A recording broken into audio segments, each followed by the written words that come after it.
Pourquoi je cherche plus la perfection et comment ça a changé ma vie? Et si tu arrêtais toi aussi de vouloir cette perfection-là, en fait, ça serait la meilleure décision que tu pourrais prendre dans ta vie. Je t'explique aujourd'hui comment comprendre à lâcher prise cette pression-là pour t'apporter plus de paix, en fait, plus de sentiments de liberté dans ton quotidien. Arrêter d'être dans cette rigidité-là continuellement. Je suis Martine, hypnothérapeute, et je travaille avec des femmes qui se retrouvent dans un temps de leur vie, un peu une crise identitaire, une remise en question, un sentiment de plus se reconnaître pour défaire en fait des schémas qui nous éteignent puis qui nous éloignent de qui on est réellement pour créer une vie qui nous ressemble vraiment plus. Je partage aujourd'hui 4 points que je trouve importants par rapport à ce changement-là, qui peut faire une grande différence dans ta vie. Premièrement, c'est que la perfection, c'est un masque qu'on s'est imposé à porter dès notre plus jeune âge. En fait, il y a une certaine période dans notre vie où est-ce qu'on a besoin que notre identité soit approuvée par notre parent. Ça veut dire que tout ce que tu es dans ton comportement, dans tes élans, dans tes passions, ça soit approuvé par ton parent. Tu vois que ton parent t'accueille dans ça. Et quand cette étape-là n'est pas respectée, n'est pas entendue, en fait, ce que tu enregistres, c'est de dire, OK, ce que je suis, c'est pas assez. Donc, je vais montrer comment je peux être acceptée, être aimée de mon parent dans ce que je suis capable de faire. Donc, on tombe dans un pattern de performance, de vouloir tout accomplir, que tout soit parfait pour qu'on ait cette validation-là, cette, euh, cet amour-là, si on veut, de notre parent pour se sentir comblé, si on veut.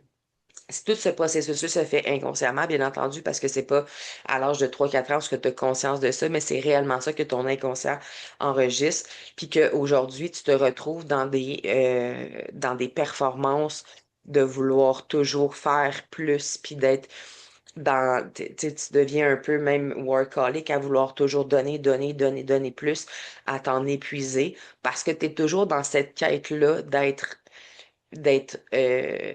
aimé, mais c'est pas d'être aimé nécessairement dans le quotidien par ton employeur, exemple, mais du parent que tu aurais voulu qu'il te reconnaisse dans ce que tu étais.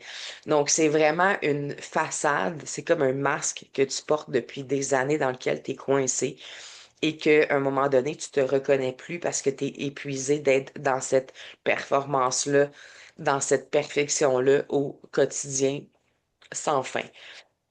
Ce que ça développe aussi, le deuxième point, c'est ça crée une autocritique qui est extrêmement puissante. Est-ce que à vouloir être dans cette perfection-là, dans cette performance-là, ben tu finis par toujours être dans l'autocritique de toi-même. Ça veut dire que si tu t'es donné un objectif, mais que tu l'as pas atteint, ben là, tu vas te taper sur la tête, tu vas t'envoyer tu vas te dire à toi-même des insultes. Ah ben, j'ai pas été assez bonne, j'ai pas fait assez d'efforts, ah, j'aurais dû en faire plus. Puis ça devient épuisant, tu sais, psychologiquement puis physiquement de vouloir toujours, toujours, toujours en faire plus. Puis il n'y a pas personne qui te met cette pression-là. Tout ça, cette autocritique-là vient toute de toi-même parce que tu as enregistré que c'était la seule façon qu'on t'accepte ou qu'on t'aime dans ce que tu es parce que tu étais bonne dans tout ce que tu fais, puis que tu étais performante, puis que tu étais dans la perfection dans tout. Donc, ça crée un sentiment de ne jamais être assez. Puis ça, je l'entends souvent des femmes avec qui je travaille qu'ils ont l'impression d'avoir ce sentiment-là d'en faire, d'en faire, d'en faire, puis d'être jamais assez pour personne, autant pour les enfants, autant pour le patron, autant pour le conjoint. Fait que ça devient extrêmement énergivore à long terme d'avoir ce sentiment-là. Puis ça part tout de, comme je disais, le cycle où est-ce que cette validation-là de juste être avait pas été comme validée de nos parents.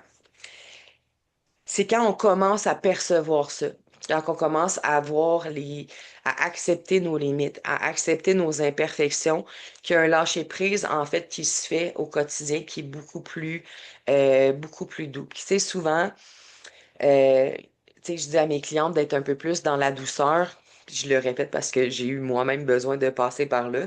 Ben, j'étais cette perfectionniste-là en tout temps, très rigide avec moi-même et avec les autres. Et tu sais, de prendre conscience de nos imperfections, puis que d'aller défaire les schémas de cette attente-là de nos parents, ben, fait en sorte qu'aujourd'hui, on a un peu plus de facilité à s'accepter dans ce qu'on est. C'est-à-dire qu'on va avoir tendance à moins se critiquer, à se donner le droit de repos. Quand on dit, tu sais, de prendre soin de soi, ben, prendre soin de soi, ça va être d'arrêter cette autocritique-là, de toujours te taper sur la tête parce que ça vient épuisant sur le long terme. Euh, tu sais, c'est un fait, je veux dire.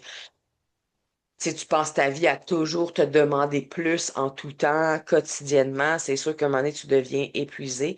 Puis même que quand il arrive le temps de t'arrêter, de te donner le temps de repos, tu t'auto-critiques à dire, bon, t'es encore en train de te la couler douce, puis de pas, tu sais, il y aurait ça à faire, pourquoi t'es pas en train?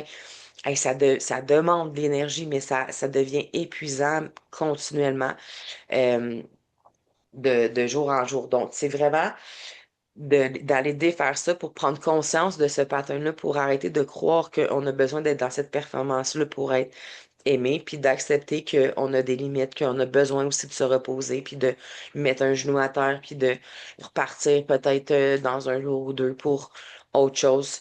Puis c'est impossible que tout soit parfait. Quand j'ai accepté ces imperfections, c'est impossible que tout ce que tu accomplis soit nécessairement tu sais, dans la perfection même. Puis tu vas être toujours en train de vouloir en faire plus et plus. Et que c'est comme une roue qui est comme sans fin, auquel il faut comme se défaire puis d'aller briser ça. Ce que ça va amener aussi, c'est que ça va changer au niveau de tes relations parce que cet état de perfection-là, de performance-là que tu t'imposes, tu l'imposes aussi autour de toi. Quand tu vas travailler avec quelqu'un, tu te dis, ben voyons qu'elle fait pas plus que ça, puis ça vient créer des frustrations parce que toi, t'en donnes tellement pour le même salaire que ton collègue qui en donne à peu près la moitié, ben ça fait pas des belles relations de travail parce qu'il y a toujours une espèce de de compétition ou de jalousie avec l'autre personne, de dire, ben, s'il en ferait plus, on avancerait plus le projet ou ça irait mieux, ou pourquoi que moi, j'ai pas une augmentation de salaire si j'en fais plus que l'autre. Fait que ça va changer toute la dynamique aussi au travers de tes relations, puis même avec ton conjoint, parce que si tu es toujours dans l'attente qu'il en fasse autant de toi au niveau de toutes les tâches de travail, tu sais, dans la maison, puis que c'est pas, sont pas faites ou sont pas faites comme que toi, tu voudrais les faire, puis que tu es toujours en train de refaire ces tâches-là par-dessus lui parce que c'est pas fait à ta façon, ben ça crée une pression aussi avec l'autre. Et l'autre, là, lui, il se sent comme s'il faisait jamais rien de correct. Ben, ça crée des dynamiques qui sont malsaines aussi au niveau de ta famille. Fait que c'est tout ça que ça change quand que tu prends conscience dans quel pattern que t'es comme coincé, dans quel masque t'as porté dans le but d'être d'être aimé, d'être accepté de ta famille, que ça a des impacts autant sur toi-même, sur ton énergie, sur la façon de te percevoir, que dans tes relations autour de toi.